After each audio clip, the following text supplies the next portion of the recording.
જય માતાજી મિત્રો, હું છું તમારો મિત્ર અજય સિરાજ. અને આજે આપણી હોસ્ટેલે એવા બાળકો આવ્યા છે કે જેમની માતા નથી અને બહુ નાના બાળકો છે. તો એવા બે બાળકો આવ્યા છે, અનિતા અને શું નામ છે, ગોપાલ. અને આપણા મિત્ર શકીલભાઈ એમને લઈને આવ્યા છે. તો પ્રથમ પહેલાં તો આપણે આપણા દીકરા દીકરીઓ જે આવ્યા છે એમનું સ્વાગત કરીએ. અમારી દીકરીઓ રેડી જ છે એમનું સ્વાગત કરવા. તો બેટા પહેલાં એમને વધાવી લો આપણે. આ છે અનિતા અને આ છે ગોપાલ. બેટા ગમશે ને આગળ? અરે વાહ, લેડો બેટા એમને વધાવી લો. સરસ મજાને એમને વધાવી લો.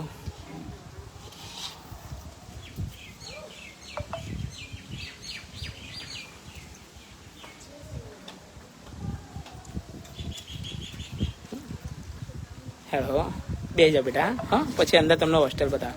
અને ખાસ આ અમારા મિત્ર શકીલભાઈ છે. અને શું નામ તમારું?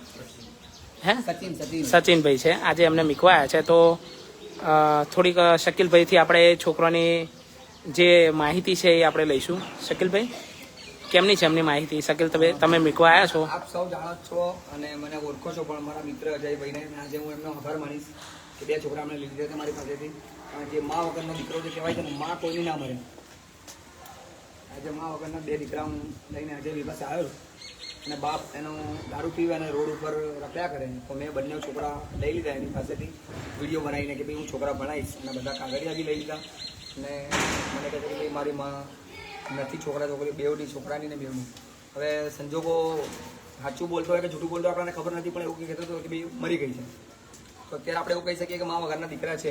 તો અજયભાઈ ત્યાં લઈને આવી. તો એમની સ્ટોરી એવી છે, એ લોકો લગભગ ખેડા બાજુના છે. એમના કાગળિયા પણ મેં જોયા પ્રમાણે એવું કહે છે. તો હોસ્ટેલમાં જે હું મૂકવા અજયભાઈ ત્યાં આવ્યો છું.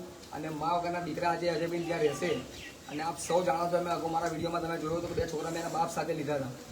બસ હું એટલું કહીશ કે અજયભાઈનો આભાર માની કે આજે છોકરાઓ અહીં ભણી ગણીને હોશિયાર થશે અને એમનું ભવિષ્ય બનાવશે. થેન્ક યુ સો મચ શકીલભાઈ, કે તમે પણ બહુ સરસ મજાની સેવા કરો છો. તો આપણે અનિતાને પૂછીએ. અનિતા બહુ જ ડાહી દીકરી લાગે છે. કેવું બેટા, ગમશે ને આગળ? હે ને? સરસ. બેટા ગોપાલ, શું નામ છે તારું? હે, અનિતા. કેવા? આખું નામ બોલ બેટા તારું. ચાલ, આખું નામ તારું બોલ.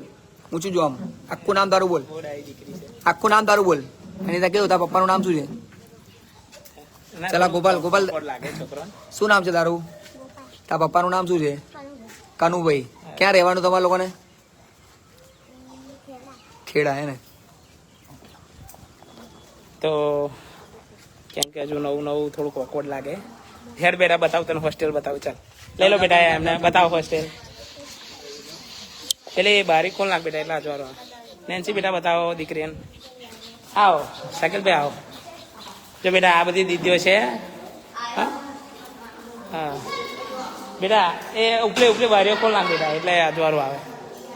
જો બેટા, હા, આ બધી દીકરીઓનો રૂમ છે. હા, આ બધી દીદીઓ છે. ગમશે ને તને? સરસ સરસ. હા, બધું બતાવી દો બેટા. હા, એને સરસ. આ બધી દીદીઓ જો રમજો. હો બેટા. તો મિત્રો, આ જ રીતે જો તમારી આજુબાજુ એવા જરૂરિયાતમંદ બાળકો હોય તો અવશ્ય મને જાણ કરજો. કાં તો તમે આ રીતે શકીલભાઈ જેવી રીતે લઈને આવ્યા છે એ રીતે લઈને આવો તો પણ આનંદ છે કે આપણે એવા બાળકોનું જીવન બદલી શકીએ કે જેમને ભણતરની જરૂર હોય એવા બાળકોનું જીવન બદલી શકીએ. તો શકીલભાઈ જેવી રીતે લઈને આવ્યા છે, તમે પણ આવી શકો છો. અને બને એટલી વિડીયોને શેર કરજો કે આપણે કોઈનું જીવન બદલવામાં સફળ રહીએ. તો આપણે આજે આપણા રઘુભાઈ ભરવાડ પણ આવ્યા છે.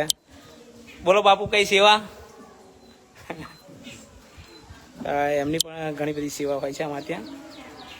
અવનવાર બાળકોને કપડાં લઈ આવતા હોય છે, એટલે એમનો ખૂબ ખૂબ આભાર. તો શકીલભાઈનો અમે ખૂબ ખૂબ આભાર માનીશું કે આજે હું તમારો આભાર માનીશ. કેમ કે મારી પાસે હોસ્ટેલ નથી. હું વૃદ્ધાશ્રમ રાખું છું, લોકોને બિનવારસી લોકોને રાખું છું. તમે છોકરાઓને ભણાવવાનું કામ કરો છો, ભવિષ્ય બનાવવાનું કામ કરો છો. તમે તો સિનિયર સિટીઝન હોય છે, ઘરેથી વિખરેલા એવા લોકોને રાખીએ છીએ. તમે જે ભવિષ્ય બનાવો છો લોકોનું, અમે ભવિષ્યની અંદર તૂટી ગયેલા લોકોને અમે ઊભા કરીએ છીએ. તો અમે એકવાર શકીલભાઈનો ખૂબ ખૂબ આભાર માનીશું કે એમને ઘણી બધી એમની પણ સેવા છે. તો આવા આમાં મિત્ર મંડળ છે કે જે આવું નવું, તો અમે ગ્રુપમાં બધું કામ કરીએ કે કોઈ વૃદ્ધાશ્રમ હોય તો એમને ત્યાં મોકલીએ. બાળકોનું હોય તો મારે ત્યાં આવે. તો આવી રીતે અમે સેવા કરી.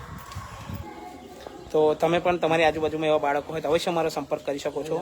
અને આપણું હોસ્ટેલ આવેલું છે આણંદ જિલ્લાનું અડાસ ગામ, અડાસ સુદન રોડ નેર પાસે આપણું હોસ્ટેલ આવેલું છે. તો અવશ્ય વિઝિટ કરજો. અને તમારી આજુબાજુમાં બાળકો હોય તો અવશ્ય મને જાણ કરજો. હું લેવા આવીશ, કાં તો તમે મીકવા આવજો.